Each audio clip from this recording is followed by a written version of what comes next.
Oh, hey, what's happening there, YouTube? It's Brian House here for Housemade, and today in the workshop we're going to be heat treating some knives.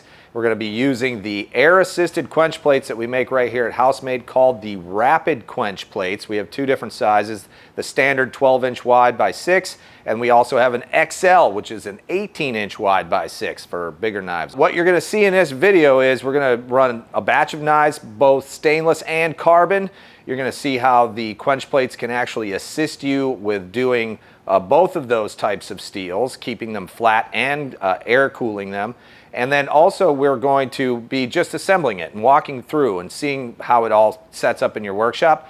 The one really cool feature of this, it is only air assisted. It doesn't have water, any pumps and buckets and all that. You just need to plug in what you already have, right? Your air compressor into the hose, connect it, and you've got a ball valve that allows air to flow through. Think of it like a air hockey table. Blast air down onto your work, and then you can just keep going. You can batch knives over and over because it cools itself as it works. You're going to see some really cool stuff in this video. You're going to see some scientific, gadgetry. We have this thing called a FLIR camera that will give you a visual representation, a thermal camera that will show you how quickly these blades cool down, and more importantly, how quickly the plates themselves cool down and how evenly it happens. Anyway, guys, let's get started. All right, so here's what comes in the kit. You get both the top and the bottom plate fully machined, ready to go. You get all of the plumbing, the air plumbing, hose, the quick disconnect, ball valve, and the hose that clicks into the back of the quench plates. You get all the hardware you're going to use to bolt this up to the Harbor Freight vise. You get one of these little guys here. This is a quick release lock key. I'll show you how that works in a minute. This is a really cool little thing. We forge these out in the shop, and I add my hot stamp to those. The one thing you do not get with our kit is the Harbor Freight vise. This is a 7-inch carpenter's vise. I'm going to put a link down in the description so you can find this for yourself. The making of this video is about $70, and this is the best option we have found for this setup. And the reason we recommend this is because our holes, the machined holes in the Rapid Quenches, only match this vise. So if you buy a different vise or you have a different vise, there's no guarantee that it will work.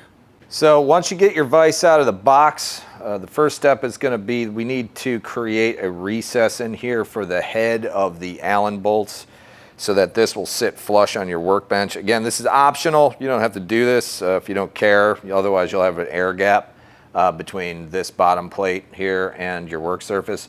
I like it to sit flat. Okay, so we're going to grab a drill with a 3/8 inch size drill bit in it, and we are going to open up this hole down about a 1/4 inch. Now, I can't stress this enough. Do not drill all the way through, all right? You need a shoulder in there. What you're doing is you're creating a hole big enough for this Allen bolt to sit flush down in there, okay? So don't drill all the way through. You just need about a 1/4 inch deep.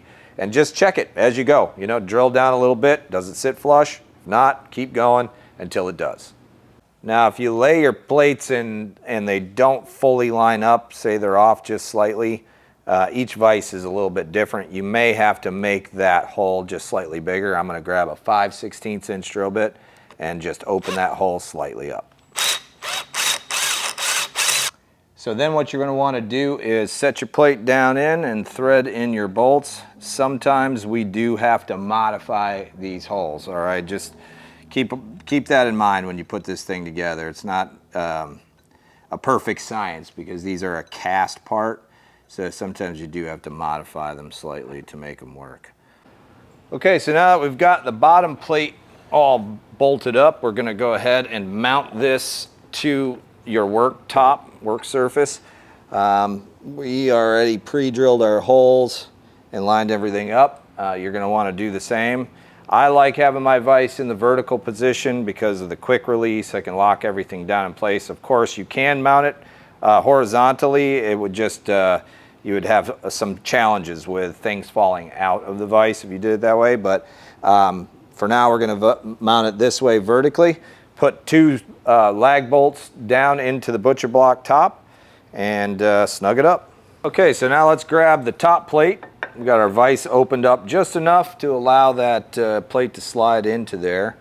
We're going to line up our holes here. Now, if your holes don't line up like ours did not. Remember, these are a casted part, so they're not perfect every time that you get them.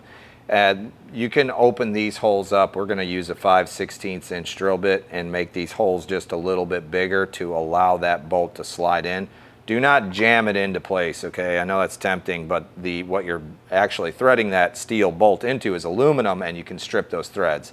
So the quickest and easiest way to get those to line up is to just open up these holes slightly so that everything lines up and bolts together nice and tight. Okay, so we're gonna grab our air plumbing parts here. It looks like a Y, and all you have to do is grab your ball valve and quick disconnect. These are just push-on connectors, so you're just gonna slide that on and push it down into place. And then you're going to insert the other 2 tubes into the back of the quick disconnects on the top plate. Now, if you don't want to leave this in place like this and you're done with it for the day or whatever and you want to disconnect, you just simply push in the black portion of the quick disconnect and pull the tube right out. It's that simple. So just push in and pull out. We'll talk a little bit about this guy here. This is our quick release locking key. As you'll see here, I'm going to try to open this up, and you can see it won't open, right? Because that quick release, this guy right here, he's not wanting to allow us to do that, right? So what we're going to do is we're going to use this key right here, and we're going to jam it in between the quick release and the vise itself, and that will stop that from actually engaging. Okay, so now with the key inserted, you can see I can raise and lower the vise, no problem using the spindle here. The second I take this out, I can then push this lever and drop the vise. Okay, that's the whole point of it. And again, if you want to raise and lower it, just insert that key and it will fully function in the vertical position. Okay, so now that we've got the Rapid Quench all assembled and mounted to our work surface, we're gonna start heat treating some knives. I am gonna step back for the rest of this video and hand this over to Brent. You may know him as Bald Man from Bald Man Knife and Tool. He heat treats hundreds of knives a year, and he is the right guy to walk us through this process step by step.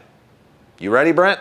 Let's do it. Let's go! All right, so like Brian mentioned, we're gonna be using a couple different steels to heat treat. We're going to use some high carbon 80 CRV2, which is an oil quench steel, and we're also going to be using MagnaCut and Crewware, which are stainless steels that are air hardening. For those 2 steels, we're going to be wrapping those in foil packets. Now there's a couple different types of foil. You can research and find the one that you need for the blades you're doing and the temperatures you're using. That's the big thing with those foil packets, is there's 2 different temperature ranges that you're going to be using. I use the higher range for MagnaCut. Do some research, find the right foil packet for the steels and the temperatures you're using. So right now our kiln is set up. You can see our program here. This is our program for MagnaCut. Right now there's no blades inside of the kiln. There's just hot racks in there. The first column is 9999, and that's the speed in which the kiln is heating up. That's the fastest that this kiln can go. And we have a temperature set to 2100 Fahrenheit for 20 minutes. This is just to bring the kiln and the hot racks up to the same temperature. At some point near the 20-minute mark, we're gonna open up the kiln and do a visual inspection of those hot racks. We want to see those hot racks the same color as the walls of the kiln, and if they're not, we'll add a little bit more time to this 20-minute mark. Now, once everything's up to temperature, we're gonna go ahead and insert our blades and let them soak for about 10 minutes, and then we can go on to our quenching process. The quenching process is quite simple. You're gonna open the door of your kiln, and using tongs, you're gonna pull out your knife or your packet and slide it onto the bottom plate of the already open Rapid Quench. Now, where you place the knife is kind of important. You don't want it all the way on the outside. You want it closer to the vise itself, because that's where most of the pressure is going to be applied evenly, okay? And then you're going to release that quick lever and slide down the top of the vise onto your work. And I can't stress this enough, you do not need a ton of pressure. You do not need to crank down on that spindle to really tighten these things down. You just need a little bit of pressure to make those blades sit flat and tight between the 2 plates. And then you can open the ball valve and allow the air to flow down onto your work. In this case, we quench these for about 60 to 90 seconds. And after that 90 seconds, we were able to pull them out by hand, no gloves needed. They're about 140 degrees Fahrenheit. And also in this shot, you can see how cool the plates were after we pulled those knives out, okay? That's a really good rebound rate for having something in there that was 2150 degrees Fahrenheit. In about 2 minutes, we're ready to do another batch of knives. We can go end to end all day long. Because these are MagnaCut, we're gonna go ahead and put them in liquid nitrogen to cryo treat them. They sit for about 30 minutes in the liquid nitrogen, and then they're ready to temper. So now that we've done stainless steel, we're going to cover carbon steel. This is my Serpico Double XL model in 80 CRV2. Now this is an 18-inch long blade. Once we pull this out of the oven, we're going to oil quench this, followed with clamping it in the rapid quench plates. What that'll do is that will finish cooling the blade while helping keep it straight. If you heat treated anything big, you know they like to warp, especially carbon steel. Those rapid quenches will help us keep this blade nice and straight and cool.